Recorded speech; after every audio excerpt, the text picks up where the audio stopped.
Welcome to the Stop Down Photography Podcast, episode 72. I'm Scott Davenport. Today's topic is learning with the losers.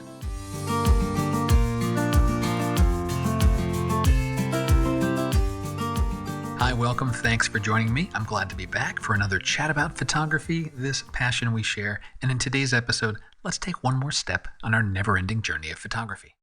It's a fair statement that we photographers take more bad photos than good ones. Over time, our keeper rate will improve. We practice, our eye develops, we get better. But a keeper rate of over 50%, that's just crazy talk. I'd be happy with 5%. So what can we do with all those bad shots? Learn from them. If you enjoyed today's podcast, please share it with a friend on social media, with your camera club, and if you can, please leave a rating. It's been a while since there's been a rating on the podcast, and current ratings really help other photographers find out about the show. So, Scott, bad photos. Yeah, I've got a few of those in my library. Don't we all? On this episode, I want to challenge you to put them to good use. Our bad photos can be a learning tool, and a pretty good source of learning at that. What prompted this topic was a couple of weeks ago. I worked on, I'll call it an outtake photo from my Story and Vision course. It was a photo that did not make the cut for the course itself. And why? Well, it was just too problematic. And for those of you in the Patreon community, you know the photo I'm talking about. I shared 2 videos about this bad photo, an assessment of the poor image and post-processing of it to try to make it as good as it could be. And Patreon members, if you haven't watched the video, spoiler alert, processing does not save the day. We inherently know this as photographers though, right? When the bones of a photo aren't strong, decorating it can only take it so far.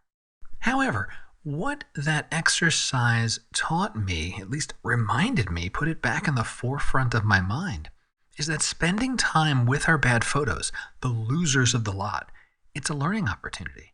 And what I found to be helpful is to look at these bad photos almost like an outside observer. You play the role of the impartial viewer, detached from the photographer part of yourself. And as you look at these photos, you be mindful of, where does my eye go in the frame? Does it flow through the frame? Does it jump around? Does it latch on to a specific subject or object? And if it does, what is that? Why am I looking at that thing? Do the subjects compete for one another, or do they complement one another? How? What is the role of color? Is it central to the story of the photo? Is it unimportant? And that's ultimately the question. What story does the photo tell me? You'll notice that I'm not asking technical questions. I'm not saying, is the scene in focus? Is the depth of field appropriate? Where's the light coming from? Is it good light? Is it bad light? Is it harsh light? These are the types of things that matter to us photographers. But for the non-photographer viewer out there, they don't think about these things, at least not very much. They look at a photo and they like it or they don't, and they might not be able to tell you why they like or don't like the image. Sometimes it just, I don't know how to describe why do I feel the way I do about this photo. And that's the kind of mindset that you want to be in when you first take a look at these bad shots from your library. Now, in the photo I just mentioned a moment ago, this outtake photo, the problem with that photo was fundamental. There's just no clear story in the photo, no central subject, no obvious focal point. The frame had a lot in it, and yet nothing at all. And just spending a few minutes with this subpar image reminded me of the importance of a clear subject. Without a clear subject, your image is lost, just like your viewer will be. Now, we do have an advantage. As the photographer that took the photo, you're assessing a photo as a casual observer, but then you get to add extra insights that the viewer doesn't have. You captured the photo. You can think back to when you captured it. What made you press the shutter? What was that little voice in your head that said, there's a photo here? And you can build on that. If you saw something intriguing or interesting about a subject, well, now you can ask yourself, what different decisions would you make to more effectively tell the story of that subject? And this is where your skills as a photographer come back into play. Different decisions you would make with the camera. Would you compose differently? Would that make a stronger photo, a stronger story? Different light or a different angle? The technical questions can come into play here. Would I decide on a different depth of field, a different focal length, a different focal point? And as you continue to ask these questions, you're doing this iterative process of learning, improving, growing. So I put to you this challenge. After your next photo outing, when you come back and your keeper rate is in single-digit percentage, know this, you're in good company. Every photographer that's walked the earth effectively. But more importantly, spend time with the losers of the bunch. Take a few minutes, study them, disassociate yourself as the photographer, put yourself in the mindset of the viewer, and think about the photo. Because in the losers of the bunch, that's where the learning happens.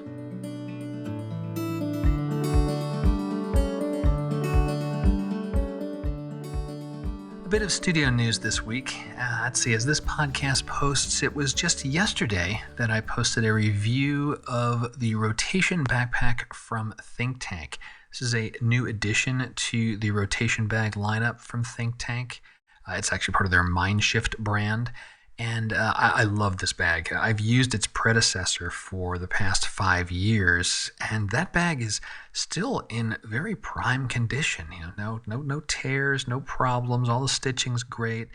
But I did opt to get the newer edition of the bag for a little more capacity, especially in this area that has it's a belt pack.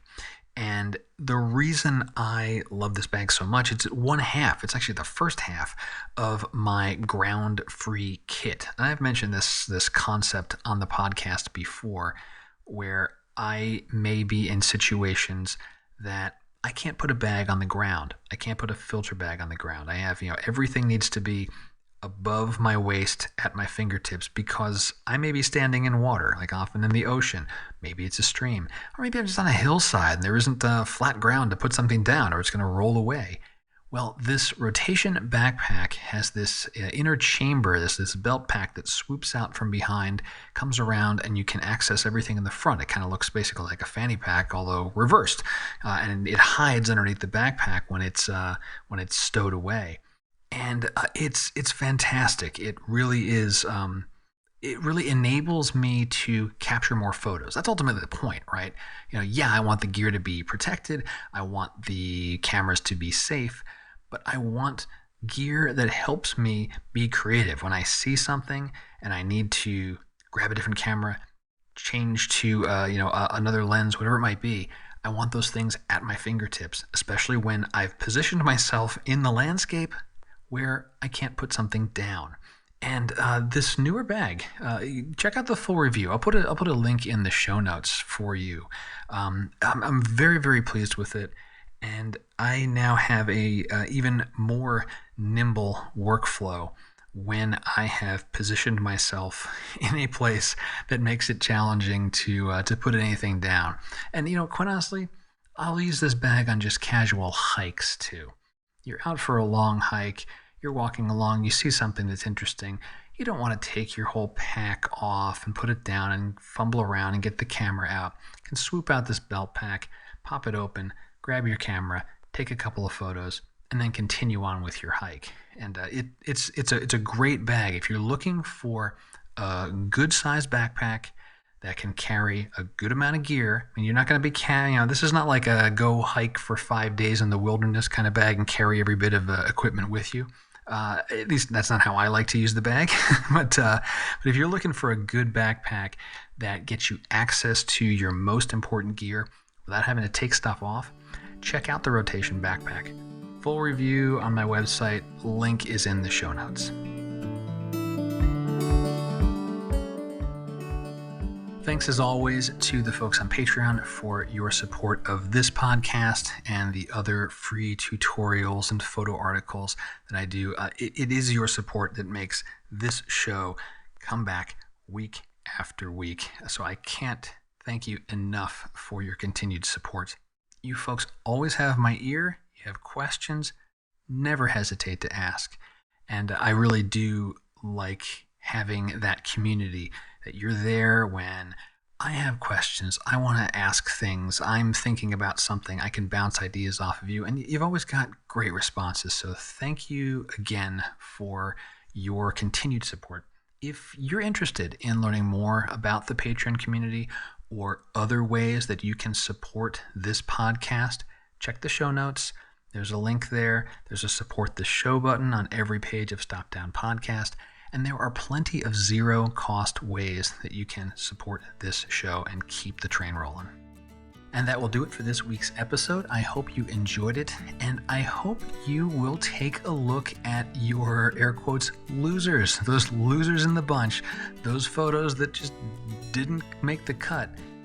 There may be some learning for you there. Take a look at them, observe them as a casual viewer, and I think you'll find lessons to be had that you can then flip on your photographer brain and put those lessons into practice.